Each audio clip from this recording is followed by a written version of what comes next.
Thor Love and Thunder is the latest Marvel movie, and it is directed by Taika Waititi and stars Chris Hemsworth, Tessa Thompson, Natalie Portman, Taika Waititi himself, and a lot more people, including Russell Crowe as fucking Zeus.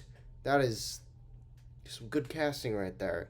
And I was extremely excited for this movie. I really like Thor Ragnarok. I think that is a great Thor movie. I think it is a great MCU movie, and it's definitely one of the top tier MCU films for sure. So going into this, I was really excited. I actually really liked Thor in Endgame, so I really wanted to see how they would explore his character from there. Show him find his purpose again, find his meaning, heal.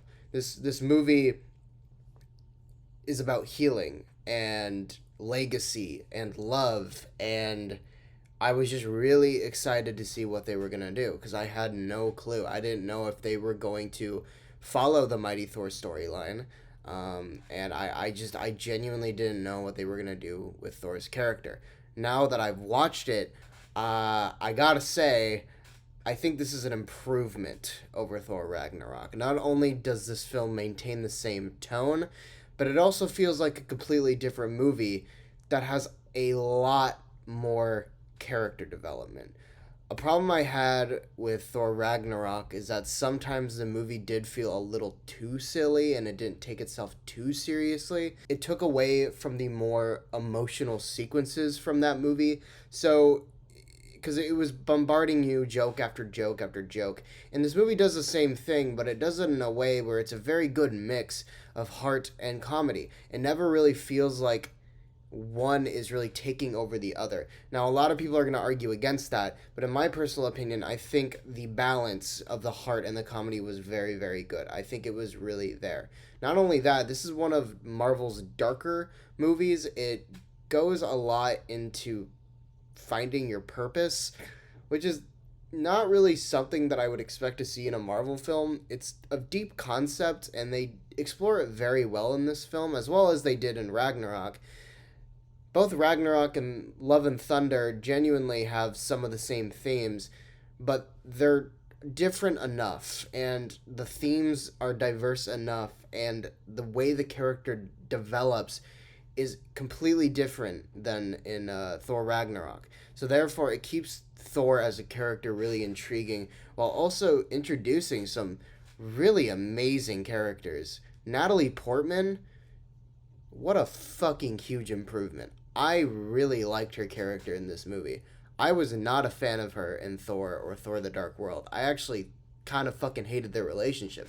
But this film made me appreciate that relationship that much more because it actually felt like there was a purpose to bringing it back. And it felt like it was for the characters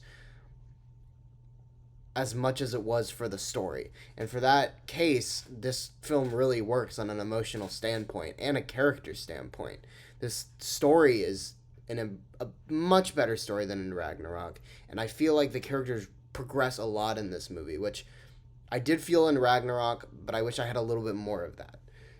So in that case, this film is an improvement. I was genuinely shocked by how much I loved this movie. It was a lot of fun, but it also had heart that was kind of lacking from the MCU after No Way Home came out, and I'm glad they found it.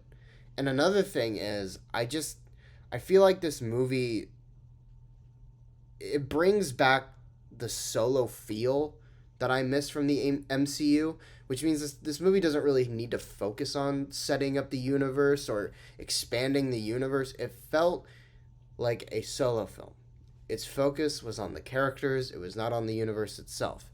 And it was extremely refreshing because I was getting quite frustrated how much they were focusing on the expansion of a universe rather than focusing on characters and story. And with that, Thor Love and Thunder was a genuine surprise to me. Not only with the storyline they chose to tell, but with the way they develop their characters and the way the story even progresses itself. I genuinely think this is a very good Thor movie, but that does not come without its issues. I do have one small nitpick with this film, and that is the fact that sometimes, holy shit, the dialogue is a little too exposition-y for my taste.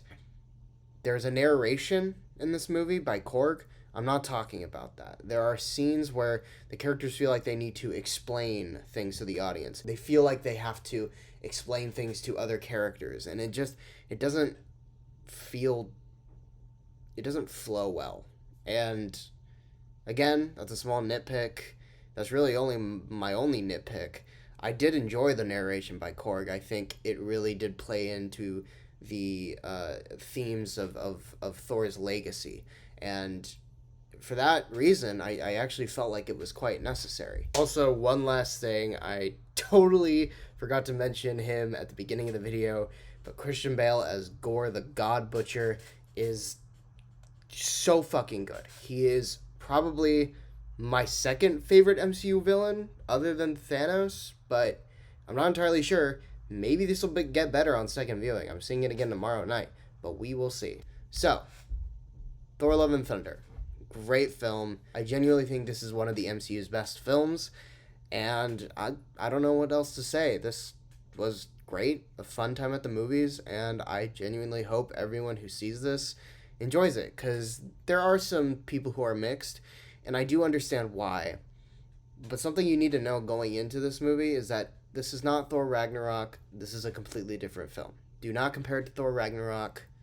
Just don't, because then you are going to disappoint yourself. Because in a way, this movie is nothing like Thor Ragnarok. But in a way, it also kind of is. So, with all that being said, I'm going to give Thor Love and Thunder an A. Anyway, I hope you guys enjoyed this review. If you did, leave a like and a comment. And I just wanted to offer a little update for this channel. I know I haven't been talking about as many films. I have seen a lot of movies over the past few weeks, and there's still a lot I want to talk about, but there are also some films that I don't know how to talk about. Namely Jurassic World Dominion and Minions Rise of Gru. I don't know. It's just there's not a lot to talk about. Maybe I'll do like a joint review. Black Phone was great. I am going to review that film, so look out for that. And Elvis was also really good. So, yeah, I have a lot of catching up to do. But until the next video, guys, I hope you enjoyed this review. Again, leave a like, comment your feelings on this movie. I'd love to hear your thoughts when this film officially comes out in theaters on Thursday. So, until then, guys, I will see you in the next video.